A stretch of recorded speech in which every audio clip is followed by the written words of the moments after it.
খাতামান নবিয়্যিন, শেষ নবী, তারপরে কোনো নবী নাই, তারপরে কোনো রাসূল নাই। এখন যদি কেউ দাবি করে আমি নবী, খালি মাইর চলবে, আওয়াজ ছাড়া। মাইর হবে, আওয়াজ হবে। মুসাইলামাতুল কাজ্জাব দাবি করছিল আল্লাহ রাসূল সাল্লাল্লাহু আলাইহি ওয়াসাল্লামের জামানায়, এসে বলে মুহাম্মদ আর নবুওয়া নিসফুন লি নিসফুন লাক, নবুয়তি অর্ধেক আমার অর্ধেক তোমার, আমারটা আমার বুঝায় দাও। আল্লাহ রাসূল বললেন তুই তো খুবই খারাপ, তুই শুধু মুসাইলামা না, তুই মুসাইলামাতুল কাজ্জাব, তুই মিথ্যাবাদী ভণ্ড মুসাইলামা। আমার নবী যা করতো নবীরও কপি করতো, ফলো করতো। আমার নবী লোনা পানির কুয়ার মধ্যে ফু দিলে ওই লোনা পানির ওইটাকে মিঠা পানির কুয়া বানাই দিত কে? ও ওর এলাকায় এরকম করতো, লোনা পানির মধ্যে ফু দিলে আগে মানুষ যাও মুখে দিতে পারতো, এখন এটা মুখেও দিতে পারে না। নবজাতক বাচ্চার মাথায় হাত বুলাই দিলে মাথার চুল বেড়ে যেত। তো এই বেয়াদব ওর এলাকায় যে বাচ্চার মাথায় হাত বুলাই দিলে চুল বড় হওয়া দূরের কথা, ওই বাচ্চাগুলো ছিল আজীবন টাক মাথা।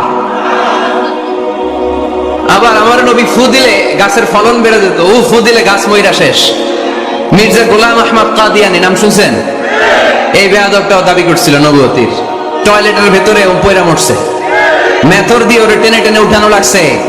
তাই আমার নবীর সাথে বেয়াদবি করলে ওর সাথে ছাড় নাই, চিল্লায় বলো ঠিক কিনা? শেষ নবী, ওনার পরে নবী নাই, ওনার পরে নবুয়তির দাবি করলে ওর খবর আছে, চিল্লায় বলেন ঠিক কিনা? এজন্য আল্লাহ বললেন তিনি হলেন খাতামুন নবিয়্যিন, ওনার পরে আর কোনো নবী নাই। আমার নবী বলছেন লা নাবিয়্যা বা'দি ওয়ালা রাসূলা, আমার পরে কোনো নবী নাই, আমার পরে কোনো রাসূল নাই। তবে লাউ কানা বা'দি নাবিয়্যুন লাকানা উমর, আমার পরে নবী হওয়ার যোগ্যতা যদি কারো থাকে আমার ওমরের ওই যোগ্যতা আছে।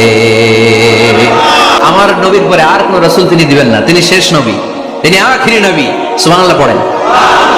আবার মুসলিম শরীফের বর্ণনায় বিশ্বনবী চমৎকার এক হাদিস বললেন, তিনি বললেন মাসালি ওয়া মাসালুল আমবিয়া মিন ক্বাবলি কামাসালি রাজুলিন বানা বাইতান, আমার দৃষ্টান্ত আর আমার আগের সব নবীদের দৃষ্টান্ত ওই ব্যক্তির মতো যেই ব্যক্তি একটি ঘর বানিয়েছে।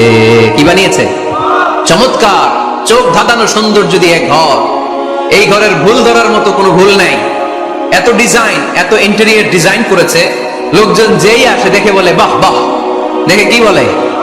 বাহ বাহ, এত সুন্দর ঘর। পুরো ঘরে কোনো ভুল নাই, কোনো খুঁত নাই, একটা জায়গা ছাড়া।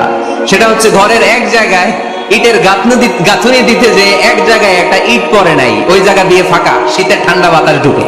সুবহানাল্লাহ কইতে পারলেন না? বিশ্বনবী বললেন আমার দৃষ্টান্ত আর সব নবীদের দৃষ্টান্ত ওই ব্যক্তির ঘর বানানোর মতো, যে ব্যক্তি সুন্দর ঘর বানালো তার ঘরে যেই দেখে সে বাহবা বলে, কোনো ভুল নাই, কোনো খুঁত নাই, একটা জায়গা ছাড়া। দেখা গেল এক জায়গায় ইটের গাঁথুনি পড়ে নাই, একটা ইটা নাই। বিশ্বনবী বললেন আনাল লাবিনা, আমি হইলাম ওই ইটা।